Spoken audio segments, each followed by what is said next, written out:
এই জায়গাটা এই যে পথের ধারে এখানে আজব একটা জিনিস বিক্রি করা হচ্ছে। আমরা এই পথ ধরে যাচ্ছিলাম, তো মোটরসাইকেল থামিয়ে এখানে দাঁড়িয়ে গেছি।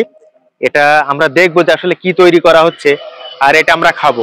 লতিফ আসুন তো আমরা দেখি যে এটা কি মানে ব্লেন্ডার, না ব্লেন্ডার, এপাশে সব মুখরোচক ওই যে শরবত করা হয় সেগুলো, মানে শরবত বানানোর যে উপাদান সেগুলো এখানে ঝুলিয়ে রাখা রয়েছে। একটু এই পাশে আসেন তো, এই জায়গাটা দেখান তো। এখানে দেখুন এই যে বেল গাছ, পাকা বেল, তারপরে লেবু, এই দেখেন এগুলো সব রয়েছে এখানে।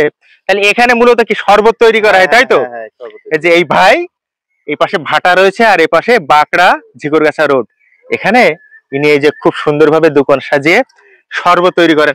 এখানে কি কি শরবত হবে একটু বলেন তো ভাই।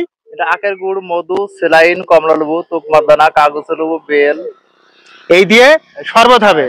তাহলে আমাদের কি খাওয়াবেন আজকে বলেন। এখন বেলের শরবত খাওয়াবো। এখন আপনার দর্শক, আমরা এই যে বেলের শরবত খাবো, এই ভাই শুরু করে দিয়েছেন পুরো প্রক্রিয়াটা। আমাদের সাথে যুক্ত থেকে আপনারা দেখুন যে বেলের শরবত কিভাবে বানায়। এই যে বানানোর কাজটা শুরু হয়ে গেছে, আমরা আপনাদের দেখাচ্ছি। ভিডিওটা শেষ পর্যন্ত দেখতে থাকুন, আশা করছি ভিডিওটা আপনাদের জন্য চমকপ্রদ হবে। এটা হচ্ছে বেল দিচ্ছি। এখন বেল দিচ্ছি, এর মধ্যে আখের গুড় আছে, আখের গুড়, মধু, সেলাইন, কমলা লেবু, তুকমাদানা, কাগজ লেবু দেবো। এবারটা এই বেল ভাঙছি, এই বেল ব্লেন্ডারে দিচ্ছি, এই ভাঙছি। এই ফুল একটা আস্ত বেলে এক এক ব্লেন্ডারে দেবো। এই দিচ্ছি, সব ধোয়াই গেল। এবার দেবো তুকমাদানা।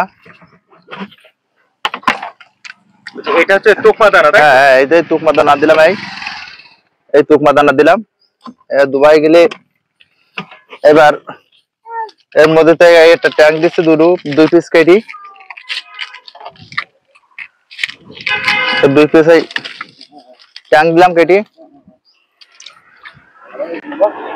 এই কাগজে লেবু দেবো, এই কাগজে লেবু দেবো কেটি। এখন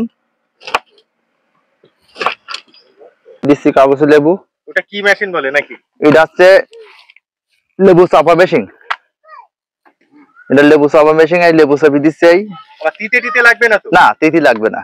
এই দিলাম। এই মনে করেন এবার এই শরবত পানি দিচ্ছি, ঢুকে যাই। এই ব্লেন্ডারে চাপালাম,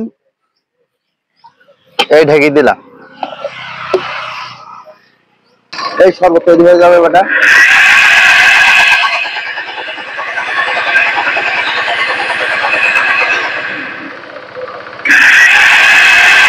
এই শরবত তৈরি গেছে, এই শরবত তৈরি গেল। হ্যাঁ, রেডি হয়ে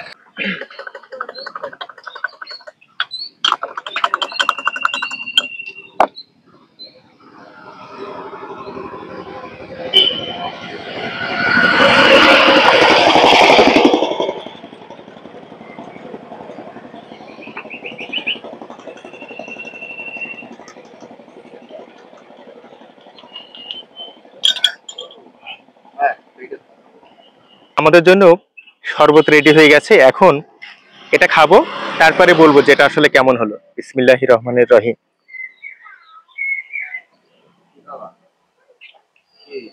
অসাধারণ একটা স্বাদ, যারা এটা না খাবেন আসলে তারা বুঝতে পারবেন না। খুবই চমৎকার লাগছে এই বেলের শরবত।